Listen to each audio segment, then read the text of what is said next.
Here's the thing about the Indian carbonated beverage market. For decades now, it's been a two, sometimes three horse race dominated by everyone's favorite black colored colas Pepsi, Coca Cola, and Thumbs Up. But in the last year or so, a 160 ml bottle of cumin flavored soda has managed to do what very few bottled beverages could. It has challenged the Indian beverage industry's holy trifecta, the Coca Cola, Pepsi, Parle Agro trio. The crazy thing is, this isn't some massive global brand that has just entered the Indian market. It's actually a 7-year-old Desi brand launched by three cousins in Punjab that was largely unknown until just about a year ago. I'm talking about Lahori Jeera. This is a brand that was born out of an Indian kitchen. Actually, it happened that in one of their family gatherings, Nikhil Doda, who's one of the co founders of the company, was very interested in cooking and things related to culinary.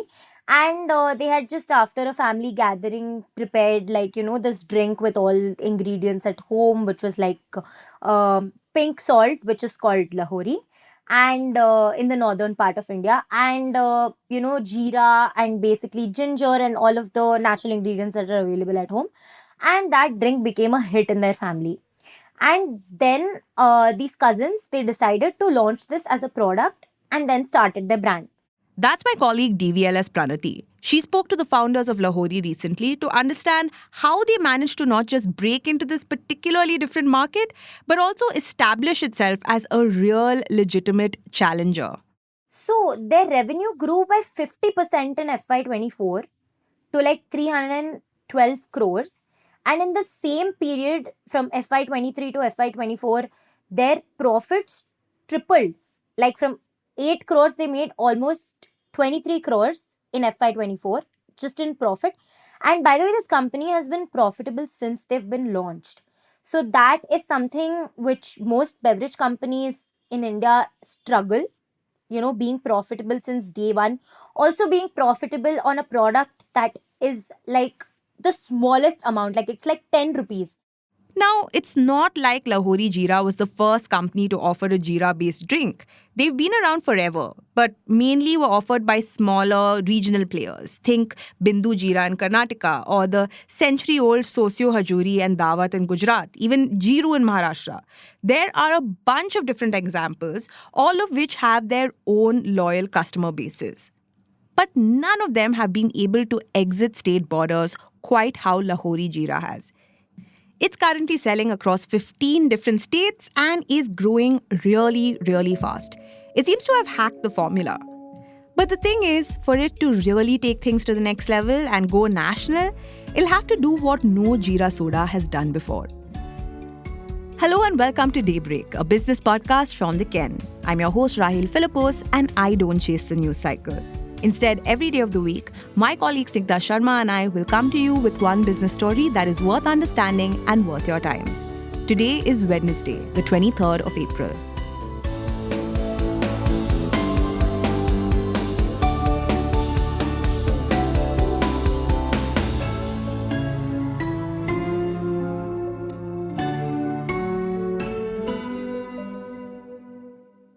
When Pranati spoke to one of the founders of Lahori Jeera, Saurabh Munjal, he said something interesting. He said that the opportunity for Lahori lies in the fact that cola is an acquired taste for Indians.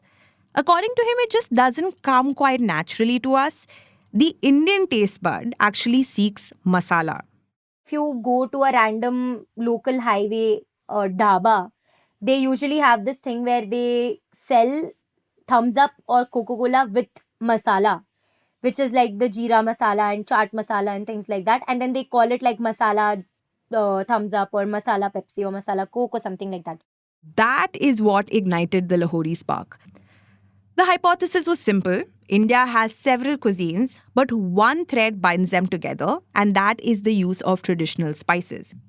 Between 2017 and today, the company has gone from being a small scale operation bottling just about 96,000 units a day to now moving 5 million bottles daily.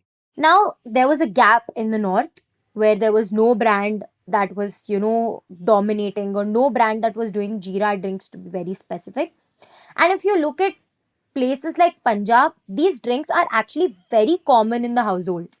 And not having a brand was what Lahori capitalized on. Not having a Jeera brand to be specific in the north was what they decided to capitalize on. Also, because they're all from Punjab, so for them, starting there seemed like a lot more natural than starting off anywhere else in India.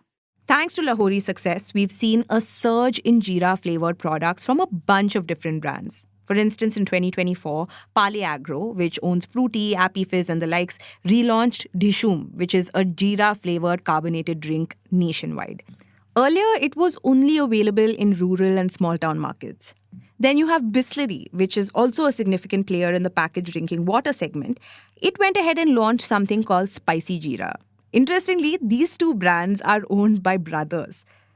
Now, thanks to this influx of players, the market size of the Jeera Masala drink segment has grown to about 3,000 crore rupees. It was just 50 crore rupees in 2017 when Lahori Jeera was launched. But the thing is, most other new age beverage companies haven't had the same success quite as quickly as this one. If you look at a comparative brand like, say Paperboat also started off with like, this whole concept of nostalgia and like, drinks or beverages based on our childhood, like, Aam Panna and things like that. So even Paperboat, like, did all those kind of drinks. But that company since 2013, they touched 500 crores only in FY23. So it's the time period, if you look at the number of years, in a shorter period of time, Lahori has been able to do the same thing that its competitors have done in a longer period of time. Now, there are multiple things Lahori has going for it. According to Munjal, it's the fact that Jeera is their USP. Sure, it has a few other products like Shikanji and Nimbu and Imli Banta, but these make up nearly 10 to 15% of the brand's revenue. Munjal says that in FMCG, it's better to have fewer SKUs doing more sales than more SKUs doing less sales. So it has focus going for it. But that's not all. And also, they started out with their own manufacturing. Like, they, unlike, say like a Coca-Cola that has like a Rimjim or like a Parley Agro that has a Dhishum, all of these brands are very big. They work with a lot of third-party manufacturers and then they get their product made. Now, the thing with Lahori is that they have an in-house manufacturer and they have completely vertically integrated their business in such a way that they have complete control over the supply chain that they are taking care of, starting from the making of the product till the packaging and like shipping. They are in control of everything. This always works in any manufacturing sector. That still doesn't explain how this band of cousins was able to build a profitable business around a 10 rupee product. You see, Lahori's approach to that is simple.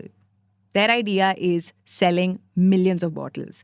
Munjal pointed out that in any space with cutthroat competition, volume is the one thing that really, really helps. People are buying it a lot. Also because like Lahori is selling individual bottles of 10 rupees only in like local kirana stores. You will not find a single bottle of Lahori in any supermarket or anywhere except for if you go in like, very local and small town kirana stores. But on their website and on e-commerce platforms, on every like Amazon, Blinkit, anywhere you go and see, Lahori will be sold only in a box of 24. It also bypassed traditional distributor networks in its early years by selling directly to retailers. In the process, it ended up earning brand loyalty with these retailers. So today, it is able to sell the drink through 2,000 distributors. Now, that is a formidable network compared to a bunch of regional competitors. Like take Jiru, for instance, which 8 years in works with only 1,300 distributors. But Lahori still has a couple major hurdles to overcome before it becomes a truly national brand. First is the fact that this is at the end of the day a highly fragmented market. Now, Lahori has managed to plug a blatant northern India-shaped gap in the market, which is no joke. North India is a tough place to launch a beverage business. The scorching summers increase refrigeration costs, while freezing winters witness minimal consumption. And then, of course, there is the added headache of power cuts. Now, to widen its footprint, the company is expanding its operations to the eastern and western parts of the country. But the south? Well, that is a whole other ballgame. Every region has like a specific taste, right? Like, the taste of something like curry keeps changing every 100 kilometers in India.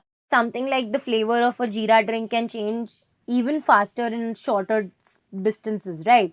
And also, Bindu has been there for such a long time, so it's an acquired taste for people in the south. So, getting people to adapt or trying a new product will become very difficult in a region like this. If they are able to crack that, then they'll be able to do a much better business. But now they have no presence in the south at all.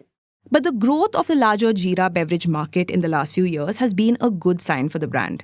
An analyst Pranati spoke to said this trend could continue, especially because for a lot of people, this isn't just another refreshing beverage. It's an after-meal drink that's believed to also help with digestion. All things considered, Lahori Jeera's present success is a refreshing reminder that Indian consumers could crave something apart from the same old Western soft drinks. The humble Jeera soda is proof that sometimes tradition is the best disruptor.